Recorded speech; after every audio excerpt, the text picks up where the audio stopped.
سلام كبرات تخاتلتي سلام እግዚአብሔር አምላክ ይሁን ንሎማ አንተ ሂዘልኩም መጽእ ዘለኹ ብዛዕባ ቴሌፎን ናምበርና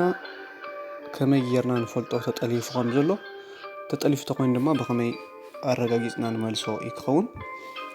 ኦኬ እንድሕር አኒ መጀመሪያ ዛ ቴሌፎንና ከፊትና ከምዚ ከመጸናዩ ድሕሪ ናብታ ናይ መደወሊ ምልክት ቁጥሪ ኢና ክንአቱ አባ ድሕር ምእታውና ድማ ዛ ኮድ ዚኣ ንህባ ማለት እዩ ኮኸብ አስካላ 21 ኮኸብ ሂብና ندول ናኡ ማለት እዩ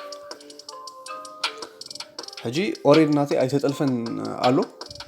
ብኸም ይኻዚ ኮል ፎርወርድ ይኒል መጺን ዘሎ ኩሉ ወላ ተሕቲ ዘሎ ከነንብቦ ንኽእል ኢና ኖት ፎርወርድ ለናሎ ተጠሊፉ ተኮይኑ ግን ከም ተጠልፋ ከሕብረና እዩ ማለት እዩ ኦኬ እዚ መስል እታ ካልእቲ አገባብ ድማኒ ብዙሕ ሰብ ደዊልና ቢዚ ወይ ካብ አገልግሎት ወጻኢ ትብሎ ግን ካና ባና ዝኾነ ይኹን ሜሴጅ ወይ ኤስኤምኤስ ዘይ መጸና ማለት እዩ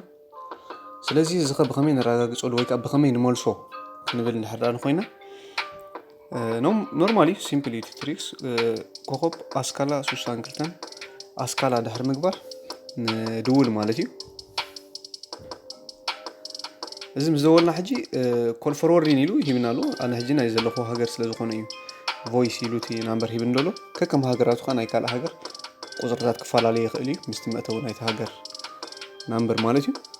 ስለዚ ሕጂ ዝኾነ ይኹን ነገር ሲ ኣይኮነን ዘሎ ኦሬዲ ምስ ቴሌኮሙኒኬሽን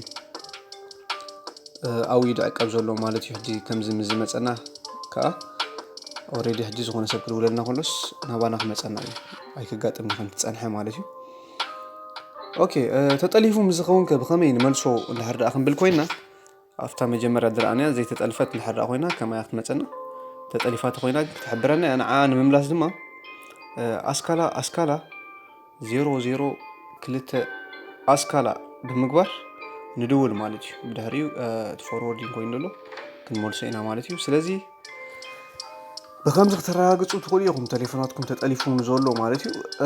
ቴንክ ዩ ሎማዓንቲ ሕዚ መጽእ ኣለኹ ዝነበርኩን እዚ ነይሩ ሳብስክራይብ ኤንድ ሼር አይትረስዑ ቴንክ ዩ